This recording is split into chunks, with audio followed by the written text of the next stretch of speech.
Doc Goes Hollywood is a ode to the Great American Songbook, Doc style. You know, there's always a little bit of Tower of Power in my stuff because I've been doing it for 38 years and it's my first love and all that. But that being said, I really love the craftsmanship of the songs back at, you know, Rodgers and Hart and Harold Arlen and, you know, all those guys, and up through Burt Bacharach and Jimmy Webb. Bill Ross is a Hollywood guy, and that's where the name came from. Is once I started writing songs with him and doing music with him, he's co-producing and orchestrating it.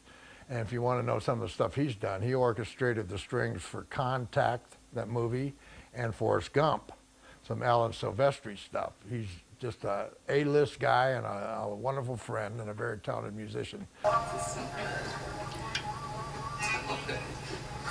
All right, so let's go then from 37 again. Yeah. So Tim, you're starting at your 5, whatever that is for you. Okay. All right, here we go. Everybody ready?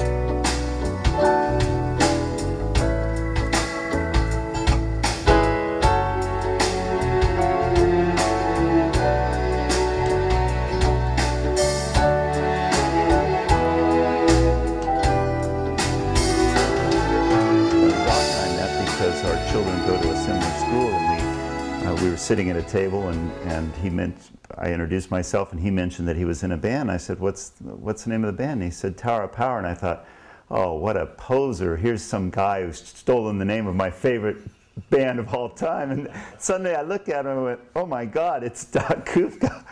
So that was quite a wake-up call. It was spectacular. And then we just kind of hit it off. We had a lot of things in common, and it's been great. It's been an honor to have Doc come by my studio. And, you know, here I am working with Doc Kupka after being such a fan for those years, you know. It's great working with Doc. I love his writing so much. I love his sense of humor, and you know, a lot of the songs have a crazy twist to them, and harmonically they're really advanced and sophisticated, and don't really go the normal route, the stock way that you would think. I mean, he's got a, you know, the bridge will take you somewhere else, and it's just he's got a great musical sense about it. The songs are really intelligent, and they're really smart and well crafted and really thought out. They're not just simple little Moon June croon songs, you know, they're really quite cool. And then I realized it's the same brain behind What Is Hip is in something like this, and it's not that big of a stretch. Is it different musically? Yeah, but I think that's part of Doc's genius, is that, you know, he has an interest in life. It's more than just this one little thing. You can't contain it. He's all over the place in all these things, and it's a natural evolution to go to a Great American Songbook. I'm sure it's that he's evolving in other areas, going into all these things. So once I started thinking that way, I thought, you know, this makes total sense. Well, I wish I could take credit for it. Once again, Doc was there first. He came to me one day and said, I have a great idea for a CD or an album. And you know, it's funny, Doc has such a legendary reputation in the world of soul through Tower of Power. I mean, he's changed the world of that.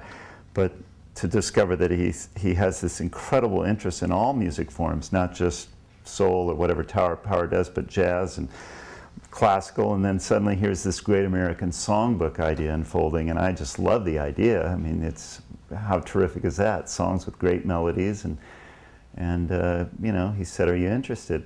I said, are you kidding? You can't hold me back. He's, you know, Doc's a great ballad writer, you know, and a wordsmith, you know, and so all these songs are kind of, you know, songs that he's written over the years, ballads. He wrote one for his wife, Yvonne. He wrote one about some really good friends that he has. You know, just really, really good stories, great songs, good melodies, and, you know, easy listening ballad music. Really, really nice. Wait, while we're stopped. So, David, what can you do to help us in the groove department? Just more motion. You can turn it into a 16th feel. You can kind of roll along and do your thing. Yeah. Yeah, absolutely. More motion on that cymbal.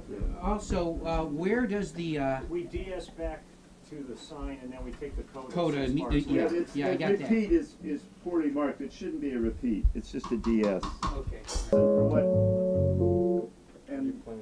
what we have now, let Dave hear what we've got. See, I think if we get something happen like this, then you don't have to put it all on the drums to make that happen. Exactly. You know, and I can kind of like sort of simplify a little bit, but add a little more, and then everybody kind of meets in the middle on this. You're right on the money. So beat 4 would be F sharp, or excuse me, beat 3 is The minor major? yeah, has Okay, good. Let me- the E sharp or The last tune on the album, we want to end with a bang, so it kind of fades off into a soft jazz, kind of a mellow thing. Tower of Power's a funk band. We can get an occasional ballad on, you know, in Tower of Power, but it's like for these kind of ballads that's on this project, for me to get them on there, I'd have to pull every coupon out of the book, and there'd still be probably some people, you know, upset that we're doing a ballad like that. You know, it's just the way it is. So, you know, rather than try to force a round peg in a square hole, you know, I just put it out myself. Now my ambition is to have Tower of Power come to me and say, why didn't you save this song for us? I mean, which that would be a thrill for me, but also Tower of Power knows that it's my first call. They can do any of my songs first, if they so desire.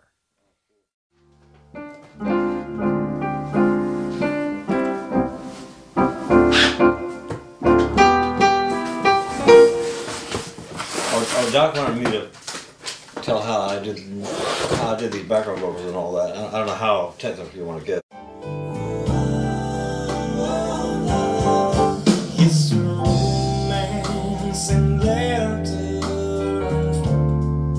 So that's what I got to work with, and